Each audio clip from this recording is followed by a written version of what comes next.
along the way. So for my end, I will be more focused on the arterial supply of our vascular system. So what I'm going to do is I will be playing with colors because I will be drawing a schematic diagram of the arterial supply. So we can try to trace which branch is, let's say, sort of a main arterial branch and which are mini branches or mini friends of this arterial branch. So we have a lot of pictures from our atlas, but more so I will be more focusing on this kind of view of our brain when it comes to our arterial supply. So the arterial supply of our brain comes from 4 main arteries, which are the 2 vertebral arteries from your vertebra. So we will be tracing that. So the first branch, first main arterial branch will be our vertebral arteries. So these are, this is a right side, and this is left side, and then a right side. So your vertebral arteries are direct branches of your subclavian arteries. And if you can remember in anatomy, it's only the cervical vertebra that has transverse foramina. That's why during practical exams, if you can see transverse foramina at the side, you can identify it's a cervical vertebra. Because it's only in the cervical vertebra that there is a special artery in order to supply blood to the brain. And that is the vertebral artery. So your vertebral artery actually has friends, no? So one of its friends, it will branch out here. This is what we call as your anterior spinal artery. Your anterior spinal artery basically is an artery in the middle of your spinal cord. If we are to be specific with terms, located in the anterior median sulcus or anterior median fissure. So that is where your anterior spinal cord is located. So it will supply the anterior portion of your spinal cord down to the rest of the body. And it's actually a connection between the other vertebral artery. So far, if nga din makagets mo, if nga na siya. At the same time, your vertebral artery also has another branches. It also has another branch which we call as your meningeal arteries or your meningeal branches. So from the word meningeal, meaning it will supply blood to the meninges, to the dura mater of the brain, and even to the skull, of the bones in the skull. So there are arteries which are branches of your vertebral artery. Another branch of your vertebral artery will be your posterior spinal artery. So if you have your anterior spinal artery at the front, there's also another branch here which we call as your posterior spinal artery. However, please don't be confused with our schematic. Pero if you can sort of recognize the tube, if naadili sa tubangan, ang anterior spinal artery, curve likod, posterior spinal artery, dili sa likod. So napoy posterior spinal artery na, which is also another branch here. So what I'm drawing in this one side is actually just symmetrical to the other side of the vertebral artery. So left side, right side. Another branch of the vertebral artery, so daghan ni siya og branches, which we call now as your posterior inferior cerebellar artery. So from the word cerebellar, we can coordinate this artery into the cerebellum. So just to much more appreciate the cerebellar arteries, although we have not yet discussed the cerebellum in detail. So your cerebellum in shape, or siya gunay ng pan, kailan mo gunay ng pan, diba? So this is where your 4th ventricle is located. So we're discussing the posterior inferior because there is a superior portion and an inferior portion. And your posterior inferior portion supplies blood supply to its inferior posterior portion. This is the anterior. This is where your 4th ventricle. At the same time, there is also an anterior inferior cerebellar artery. And finally, another cerebellar artery, the superior cerebellar artery. So these two branches come from the basilar artery, which I will be discussing later. only the posterior inferior cerebellar artery that comes from your vertebral artery. So yan na siya. So we can better appreciate why it's called posterior inferior, anterior inferior, and superior cerebellar artery. And finally, okay pa?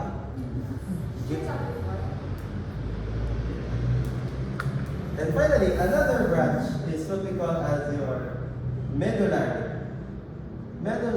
arteries. So what can we try to conclude from a medullary artery? It's for the medulla oblongata. So if you can see the diagram here in your atlas, diba? Muna siya ang V. That's your anterior spinal artery. They converge. There is a confluence of branches of your vertebral arteries. So, if during neuroanatomy lab session, you can locate the vertebral artery, automatically, you can try to conclude that it is situated in the medulla oblongata because it has branches of medulla arteries which supply blood supply to the medulla oblongata.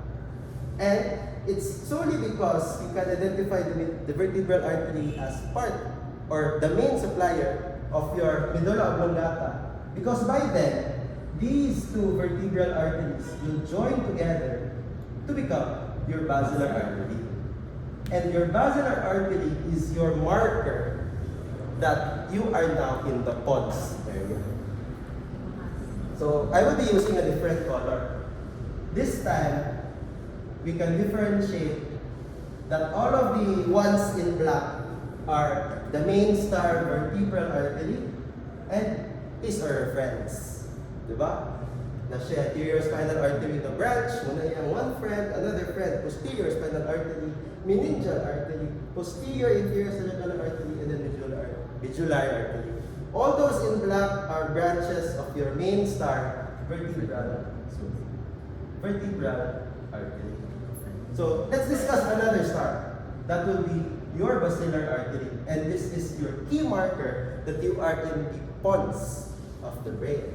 So in the basilar artery, there are actually very hairy-like arteries, very small arteries, fine arteries. And these arteries are what we call as the pontine arteries.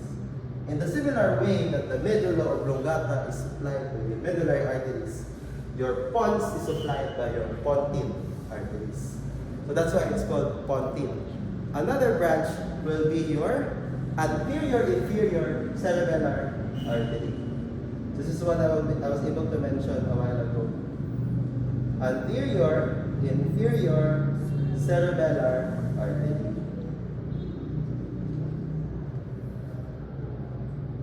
Okay, so your anterior inferior cerebellar artery, so as mentioned a while ago, kanisha, it comes from your basilar artery. So muragdaan na siya dito. At the same time, Snell's also mentioned that usually there is a labyrinthine artery that is a sub-branch of your anterior inferior cerebellar artery. If you try to trace it anatomically, more siya kingana. Nakumoni siya, si anterior inferior cerebellar artery, there is a branch we call as labyrinthine artery. So, what is a labyrinth? Is there a labyrinth inside our head? So, labyrinth is also another term for your inner ear. So, for nurses, you are familiar with labyrinthitis, labyrinthectomy. So, these are surgical procedures or diseases related to your inner ear. So, therefore, what supplies blood to the labyrinth are your labyrinthine arteries. And then, another branch, finally, the last component will be your superior cerebellar arteries. So, cerebellar na siya, not to be confused with cerebral. So, cerebellar. Veins to siya, superior cerebral.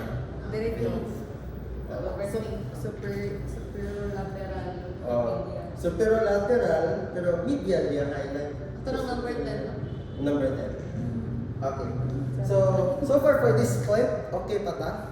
Mag-gets na ninyo ang schematic. So, if you try to look back in your atlas, you can see that your basilar artery, those tiny fine branches, are your pontine arteries. And it's actually located in the pons. So, the indention of where the basilar artery rests is what you call as your basilar sulcus, in between your eminentia pyramentalis. So, ano siya? And then, your basilar artery will finally now, at its terminal bifurcation, will now divulge into your posterior cerebral artery and another posterior cerebral artery at the other end. So just a quick overview. If this is your brain, and then another part of your brain, general schematic for the distribution of arteries is that the anterior portion, if this is where your eyes are, is supplied by your anterior cerebral artery. So another medial, but this time at the back, posterior cerebral artery. And the rest of the other lateral portions of your cerebral hemisphere will be your middle cerebral artery. So there is this common territory, which will be discussed later during cerebral circulation, what we call as watershed areas. Pero another person will discuss that later. So for now, posterior cerebral artery changed to the black. So meaning, tanan nga color red, friends ni basilar artery, branches ni basilar artery. So posterior cerebral artery, nahitapod na siya yung friends. Pero this time, Snell's, mention ni Snell, dili na kayo siya another name. But more on branches.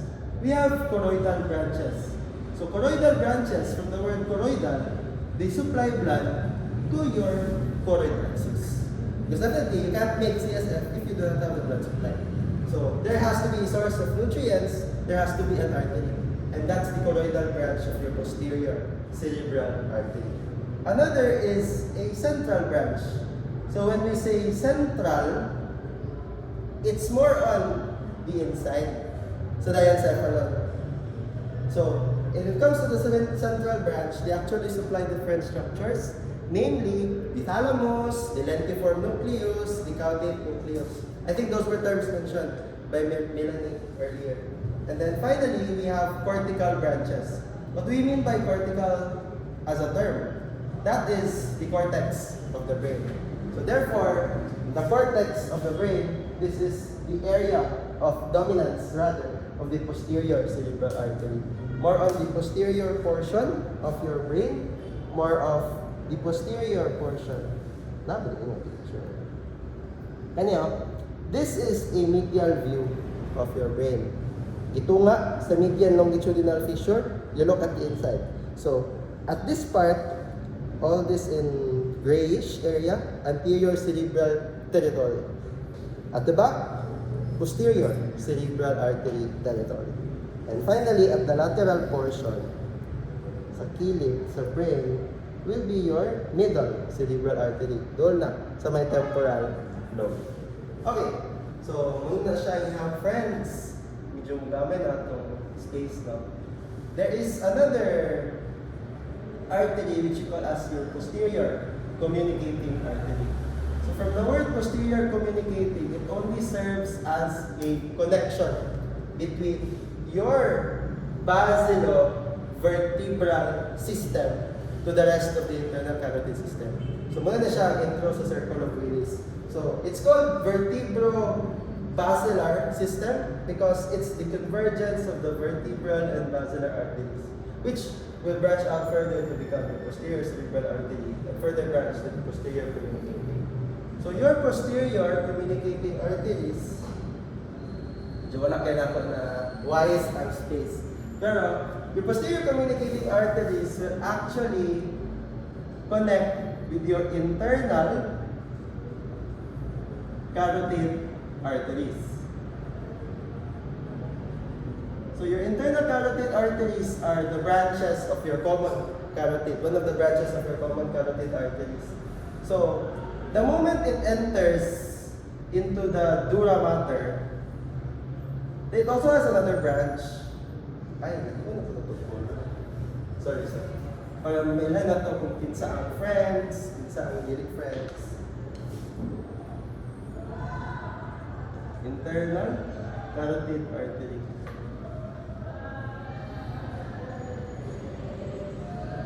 So the moment it pierces through the dura mater of your brain, there is a branch which we call as your ophthalmic artery. So from the name itself, it supplies the orbital structures, the eyes, it passes through with the optic nerve, and therefore even frontal portions of the scalp. So terminal branches of the ophthalmic artery supply blood supply into the orbital structure. And then, as we proceed, your internal carotid artery will then supply another branches. Maklaro ka ninyo? Okay pa? Ang inyong mga kuan. Ako na lang i-video. So, there will be your middle cerebral artery. And then, your anterior cerebral artery.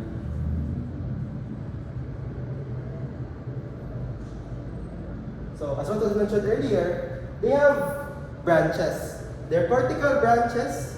Your middle cerebral artery is more focused on the lateral side of your cerebral hemisphere, while your anterior cerebral artery is more focused on the medial, anteromedial cerebral hemisphere. So, at the same time, na siya, nalang sila yung branches. Central, more focused on the cerebral hemisphere, and then your cortical cerebral hemisphere. Your central is more on blood supply to the caudate and lentiform nucleus. Same goes. Central branches and cortical branches. And finally, if this is your left anterior cerebral artery and we have your right anterior cerebral artery, they have a communicating branch, which we call as your anterior communicating artery. So, where is then the circle of Willis? The circle of Willis is these combination.